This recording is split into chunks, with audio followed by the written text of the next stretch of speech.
Hey, this is Chris Berry with Castle Wealth Group, and today we're going to talk about what we learned from the GameStop hearings. And if you like this information, please make sure to subscribe to the YouTube channel and comment below. Christopher Berry is a leading estate attorney and advisor in the area of retirement and legacy planning. He has been featured in publications such as Forbes, Kiplinger's, Crain's Detroit, and more. He's the host of the weekly radio show and podcast, The Chris Berry Show. He's a national thought leader as it relates to retirement and legacy planning, and has authored the Amazon best-selling book, The Caregiver's Legal Guide.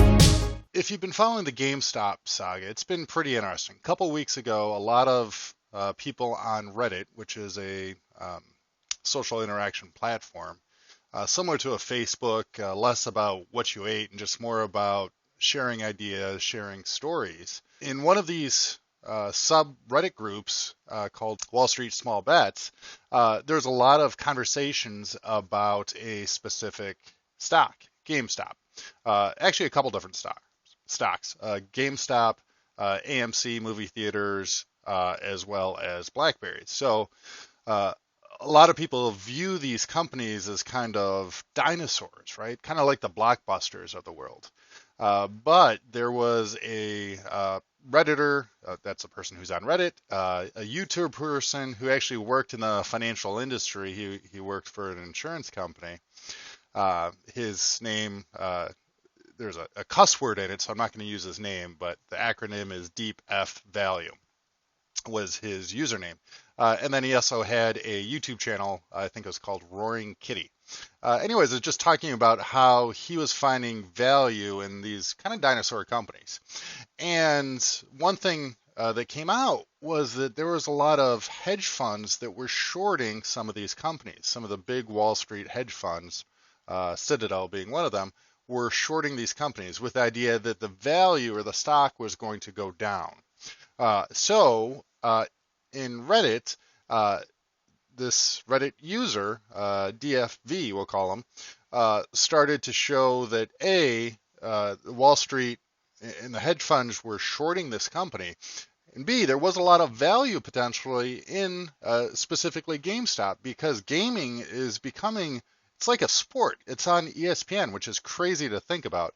I used to play Nintendo way back in the day, and you always joke around, especially now as a parent. I have two young kids. I don't want them playing video games all day. I'm like, go out and play outside, right? But now, video games can be a career. People are making millions of dollars on Twitch playing video games. So anyways, he was very heavily invested in GameStop. And a lot of individual investors on Reddit started to kind of get the message, and it became almost an organized movement to begin purchasing GameStop stock. And so I think the GameStop stock might have been low for the last 52 weeks before this happened. I think it was about $2, and then it went up to $8. But anyways, everyone got behind this and became a snowball, and I think GameStop got up to $480 per share, which was crazy. And this all happened within a week, with the idea that a lot of people saw some value there and they got behind it, and a lot of these individual investors became unified. And then B, there's a little bit of the stick it to the man kind of rebellion with these hedge funds that had shorted the company. So they're taking losses as the stock is growing. And then what was interesting from an insider perspective was looking at the trading platforms. So there's different custodians that manage money, whether it's TD Ameritrade, Fidelity, Schwab. Those are kind of the big three. But then recently, we've had a lot of these individual investing platforms like Robinhood, for example, where you can almost day trade with an individual account with the idea that it's happening in real time. And these trades are quote unquote free, but understand nothing in life is actually free. Even Google, when you're using a Google search engine, they're collecting data. When you're using Gmail, they're collecting data. So you're still paying for it, even though you're not paying it out of your pocket, you're paying it out of your privacy. Similar with Robinhood. Understand that they're not altruistic. They're not a nonprofit. They're sending signals to these big hedge fund companies. So what happened was there was so much volume, Robinhood actually shut down and would not allow you to make trades on certain stocks, which created this interesting question where with the internet, everything's being more spread out, where it's not all the power isn't in necessarily the Wall Street firms. Now, individual investors can engage in day trading too, but if the company is going to shut it down, then that tells you that they're still supporting the big hedge fund companies, right? Wall Street and uh, and the powers that be versus the individual investors. So while we think of these Robin Hoods as really creating a democracy in terms of investing, what we saw when push came to shove is the Robin Hood shut down to stop all these individual investors moving into positions that maybe these hedge funds and big Wall Street companies didn't want all these investors moving into. And so now, yesterday, as I'm recording this, we had a hearing in Congress about it. And so I think his name is Ed Gill. He's the kind of Reddit person that started a lot of this. The Robinhood CEO, Vlad, they were all called in for a hearing in front of the Congress Financial Committee. And it was interesting just seeing how out of touch a lot of these older individuals who are on this committee versus a lot of this is more of a younger person movement investing in these individual stocks. So a couple of takeaways. First of all, I think that individual investing and further kind of creating a democracy of investing is going to continue. What the internet's done is it's expanded a lot of knowledge where now we have all this information at our fingertips. In the past, in being a student of kind of financial history, reading a lot of biographies on the Rockefellers, the Rothschilds, the Morgans, a lot of what made their wealth was the speed of information. For example, the Rothschilds, if you look into their history, how they made a lot of money initially was they had a very good communication system in Europe where they found out that if Napoleon had lost a battle, they would get the message to their trading people sooner than everyone else. They were using things like carrier pigeons, and they had a very established network of communication. Well, with the internet and faster internet speeds, it's not all about what's happening in Wall Street. Now, individuals can get access to information and, depending on the platform, make trades almost instantaneously as well. So I think as the internet continues to evolve, internet speeds pick up, we're going to see more individual investors being able to do things as quickly and efficiently as a lot of these big firms.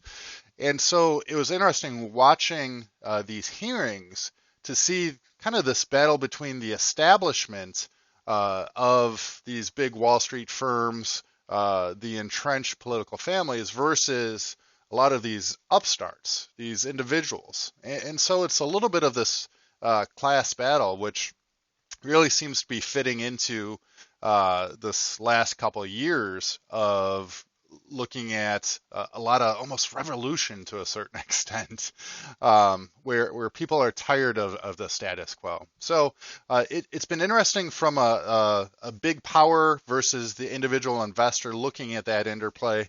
I think that we're going to see more and more individual investors being able to exert control in less centralized power. I think that's something that the internet has done is it has allowed individual investors to come together and organize themselves, because guess what? These hedge fund companies, they're doing the same kind of similar market manipulation where they're making bets based on information they have.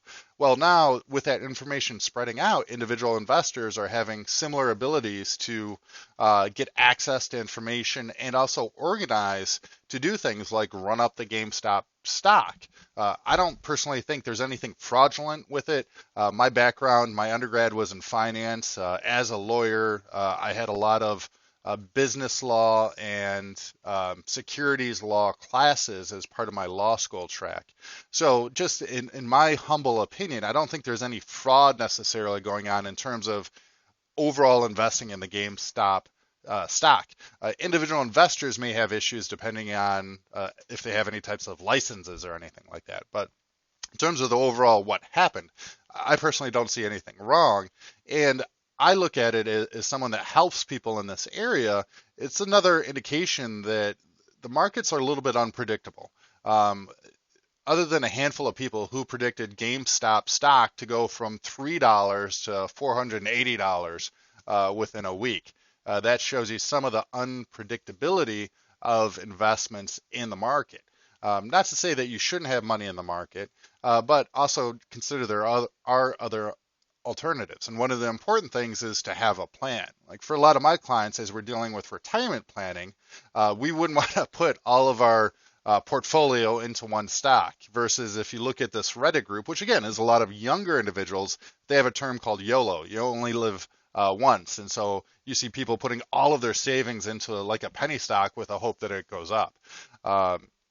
There's room for that maybe in a portfolio, but as you get closer to retirement, it's probably not something you're going to want to engage in. So again, it was interesting watching some of the hearing as well as watching some of the commentary on the hearing. I don't think that there's going to be a lot that happens out of these hearings with regards to the GameStop hearing. I think it's just the government trying to kind of wrap their arms or do a Monday day quarterback over what happened. I don't think there's going to be a lot of changes per se, and I think we're going to continue to see that the power is going to shift from kind of the big Wall Street main firms like the hedge funds, and we're going to see more and more opportunities for individual investors to make money and get access to information. Now, the flip side of that is for everyone that made a lot of money, there's probably 10 people, for every one person that made a lot of money on, say, GameStop or AMC or BlackBerry, there's probably 10 people that lost money, okay? Because trying to time the market, it's stressful, and it's not something that should be done maybe with your retirement portfolio. If you look at it as this is fun money, this is kind of gambling to a certain extent, I'm going to take 10% and that's my play money, and you want to play around and invest it, that's great. But as you get into retirement, understand that it's not so much about accumulation and growth. Now it's more about preservation and distribution.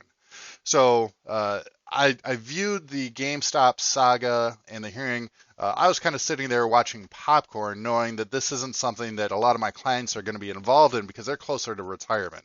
But for those 20-year-olds, those 30-year-olds, they have time on their side. Throwing some money into something fun like that to watch the roller coaster, nothing wrong with that. So hopefully you found this valuable. This has been Chris Berry with Castle Wealth Group. Make sure to subscribe to our YouTube channel. Make any comments below. Let me know if you did participate in the GameStop saga. Did you have any GameStop stock, and how did you do? Put those comments in the comment section. Thank you so much. Castle Wealth Group has clients across the nation and helps families plan, protect, and preserve what is important by creating a retirement and legacy blueprint.